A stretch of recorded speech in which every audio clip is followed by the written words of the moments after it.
Selamat malam teman-teman. Perkenalkan saya Jonathan. Kali ini saya dan teman saya akan menjelaskan mengenai Canva.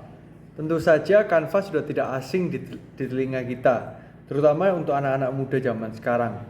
Canva merupakan suatu aplikasi yang memudahkan kita untuk dapat menciptakan suatu desain walaupun kita sendiri tidak bisa mendesain dengan baik.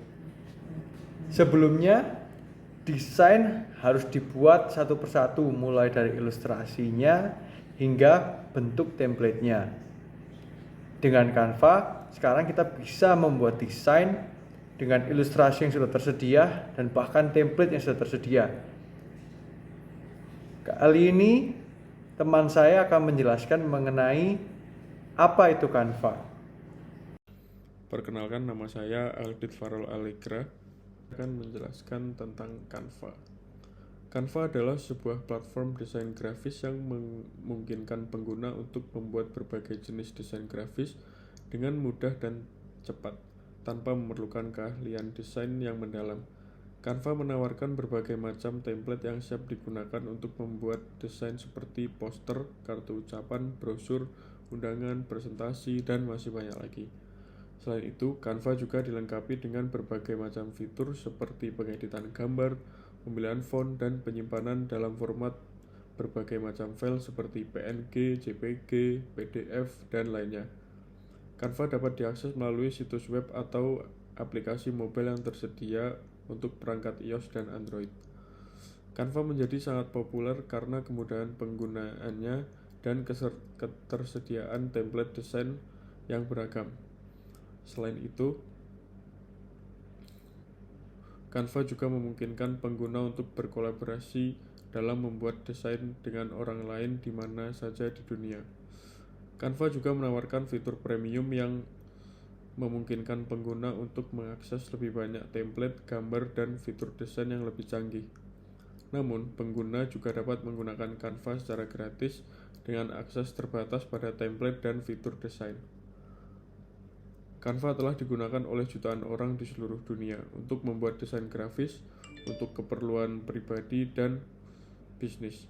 Canva juga sering digunakan oleh tim pemasaran untuk membuat materi promosi seperti iklan, kemudian brosur dan banner, serta oleh pengguna media sosial untuk membuat gambar dan video yang menarik. Penggunaan Canva meningkat 50% sejak pandemi COVID-19 melanda seluruh dunia.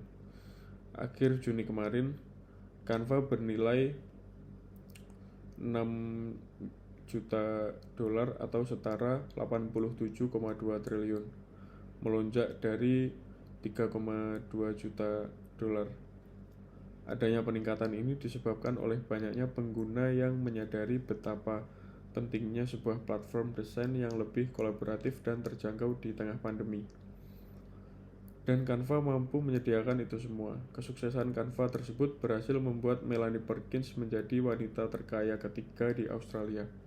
Dilansir dari Daily Mail, kekayaan Melanie mencapai 2,5 juta dolar atau setara dengan 36,3 triliun dengan kurs Rp14.548. Tidak hanya itu, Melanie juga menjadi miliarder termuda di Australia dan salah satu CEO wanita termuda yang memimpin tech startup bernilai lebih dari 1 juta dolar. Wah, menarik sekali ya teman-teman.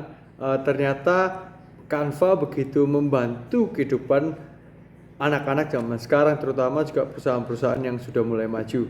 Selain itu, tadi sudah disebutkan oleh teman saya, Aldi, mengenai Melanie Perkins. Sebenarnya siapa sih Melanie Perkins?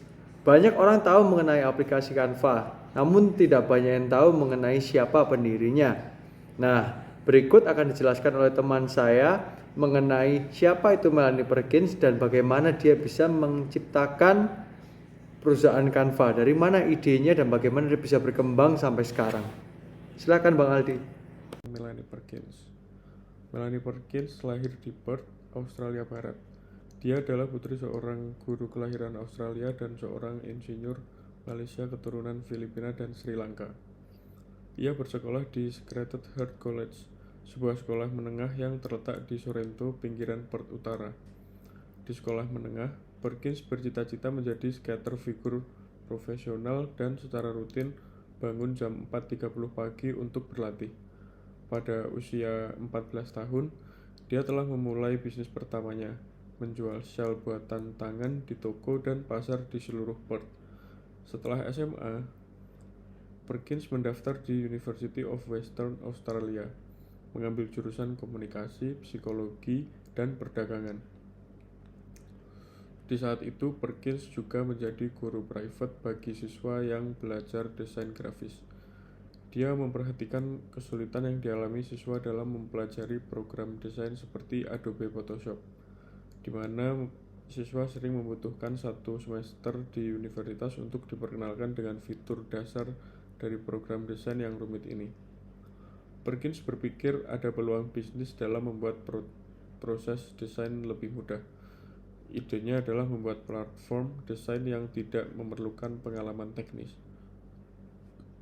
Dia keluar dari universitas pada usia 19 tahun untuk mengejar bisnis pertamanya dengan Cliff Obrecht, Fusion Book. Perkins dan Obrecht awalnya berbasis di Perth. Perkins mengklaim bahwa dia ditolak oleh lebih dari 100 investor lokal di Perth. Pada tahun 2011, investor terkemuka Bill Tai mengunjungi Perth untuk menilai kompetisi startup. Perkins dan Obrecht mengajukan ide awal untuk Canva kepada Tai saat makan malam. Ada juga pemodal Ventura lain yang hadir termasuk Rick Baker dari Blackbird Ventures. Mereka tidak menerima dana tetapi menjadi perlengkapan reguler di pertemuan yang diselenggarakan oleh Tai untuk investor dan pendiri startup. Beberapa dari pertemuan ini terjadi di Silicon Valley di mana Perkins dan Obrecht bertemu dengan Lars Rasmussen dan salah satu pendiri Google Maps. Wah, keren sekali ya teman-teman perjuangan Melanie Perkins dalam mencapai mimpinya. Kita bisa melihat betapa kreatifnya Melanie Perkins melihat suatu masalah menjadi sebuah kesempatan dia untuk mengembangkan suatu aplikasi yang bisa membantu banyak orang. Nah, di dalam perusahaan Canva yang berhasil, maka pasti ada faktor-faktor tertentu. Salah satu faktornya adalah kepemimpinan Melanie Perkins. Sebenarnya seperti apa sih kepemimpinan Melanie Perkins?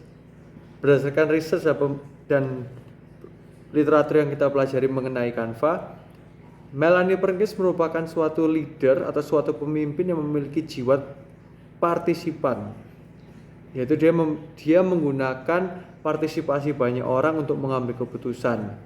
Nah, seperti yang kita ketahui, Canva memiliki banyak sekali ilustrasi yang sangat menarik dan sangat unik. Nah, untuk mencapai hal tersebut, maka diperlukan banyak anggota yang kreatif, banyak masukan, banyak desain untuk memenuhi kebutuhan aplikasi tersebut agar dapat dipakai oleh banyak orang. Oleh karena itu, Melanie Perkins sangat dihargai oleh anggotanya. Karena setiap keputusan yang diambil, Melanie Perkins selalu mengambil musyawarah atau voting untuk mendapatkan partisipasi dari anggotanya. Begitu juga cara dia bekerja, dia selalu mengandalkan banyak orang dan tidak mengandalkan diri sendiri atau anggar jago. Kita bisa belajar bahwa Melanie Perkins merupakan sosok wanita yang bisa ditiru dan bisa menjadi salah satu panutan untuk setiap anak kecil atau anak perempuan, bahwa semua orang memiliki kesempatan untuk berhasil ketika dia mau dan menginginkannya lebih dari apapun.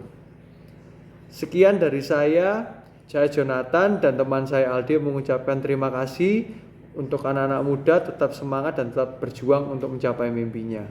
Terima kasih.